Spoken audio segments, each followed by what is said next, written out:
उस बेचारी की कोई गलती नहीं। उसको बेचारी मत कहो, बहुत तेज तर्रार लड़की है वो। बहुत मासूम है वो।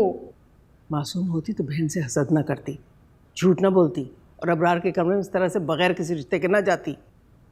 खाला अम्मी, वो तो मैंने इसरार करके उसे भेजा था वहाँ। बस अब इस बहस को यहीं ख़त्म करते हैं। उस लड़की के बारे में कोई बात मैं और नहीं सुनना चाहती, बस।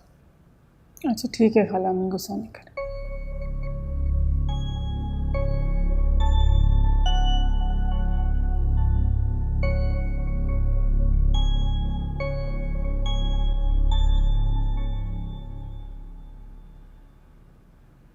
बड़ी मुश्किल से खुद में हिम्मत कर पाई हूँ आपका सामना करने की। नूर ने मुझे आप सबके सामने बहुत शर्मिंदा कर दिया। क्या सोचती होंगी आप कि मेरी माँ ने कैसी तरबियत की हमारी। अरे नहीं बेटा, मैंने तो ऐसा कुछ भी नहीं सोचा। तुम्हें या शाजिया को इस सिलसिले में बिल्कुल परेशान होने की ज़रूरत नहीं है। माना कि तुम दोनों बहनें हो, लेकिन तुम दोनों में ज़मीन आसमान का फ़र्क है। तुम बहुत सादतमंद बच्ची हो बेटा। तुमने हमारी पसंद और अपने माँ बाप की मर्जी के आगे सर झुका दिया। तुम मेरे बेटे की खुशी हो मेरी जान। तुम्हें इस तरह से किसी और की गलती पर शर्मिंदा होने या सर झुकाने की कोई ज़रूरत नहीं। मैं जिस इज्जत और मान से तुमको ब्याह के लाई हूँ, उसमें कभी कोई कमी नहीं आएगी। अच्छा जाओ, अब थोड़ी देर आराम कर लो। थोड़ी देर बाद तुम पार्लर जाना है ना वलीमे की तैयारी में। जी।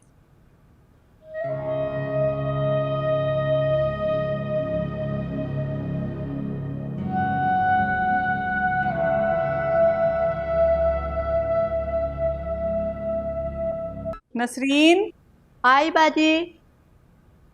ये फ्रिज में रख दो प्लीज, ये खराब हो जाएंगे यहाँ पर। सारे घर को मुट्ठी में ले रखा है इसने। मेरे कान पक गए पूरा दिन बस नीनो का नाम सुनते सुनते। अरे नहीं नहीं, मेरी दुल्हन किचन में क्या कर रही है? मैं तुम्हारे कमरे में गई थी, वहां तो तुम थी नहीं, इसलिए सोचा यहाँ देख लूं। वैसे दिन के 24 घंटों में से 8 से 10 घंटे तुम किचन में गुजारती होगी। अच्छा लाओ ये मुझे दो। नहीं नहीं, आप अपना नई दुल्हन वाला प्रोटोकॉल एंजॉय कीजिए, ये मुझे करना है। मैं तो कर रही हूँ एंजॉय। वैसे एक बात बताओ, जब तुम्हारी शादी हुई थी तो तुमने कितना प्रोटोकॉल एंजॉय किया था? ज़रा भी नहीं। और वैसे भी ये प्रोटोकॉल ना बहुओं के लिए होते हैं। खाला अम्मी ने कभी बेटी से कम मुझे समझा ही नहीं। आपको एक बात बताऊं, जब मेरे पेरेंट्स की डेथ हुई तो मैं बहुत छोटी थी।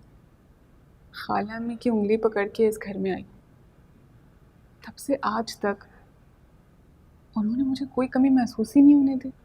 इतना प्यार किया। और देखें वक्त कैसे गुजर जाता है, पता भी नहीं चलता। तुम बहुत अच्छी हो। जानती हूँ मैं। हाँ, लेकिन ये नहीं जानती कि अगर शोहर को बीवी तैयार मिले तो वो कितना खुश हो जाता है। चलो जल्दी से जाओ, तैयार हो जाओ, इकरार घर आता ही होगा। ये ना शादी की शुरू की बात होती। मैडम, शादी को हमेशा शुरू वाले दिनों की तरह ही एंजॉय करना चाहिए।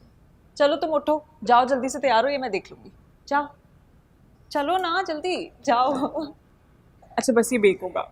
ओके, मैं कर देती हूँ। बहुत आगे पीछे फिरते हैं ना सब घर वाले तुम्हारे। कुछ ही दिन की बात है, सबकी जबान पे सिर्फ मेरा नाम होगा। नसरीन, आज मीठे में क्या बन रहा है? बाजी केक बन रहा है। तुम एक काम करो, पुडिंग बना दो। बाजी केक बन तो रहा है। जो कह रही हूँ वो करो, बहस मत किया करो। चलो केक भी खा लेंगे।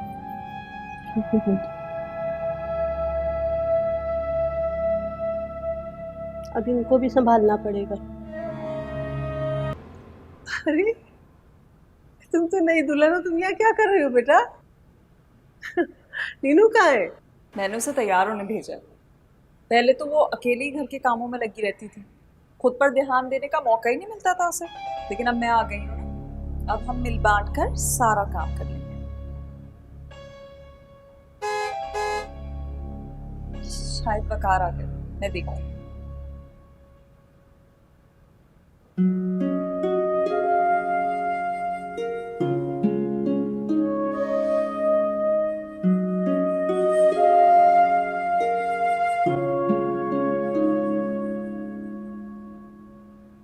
तो कैसी लग रही है आपको आपकी दुल्हन?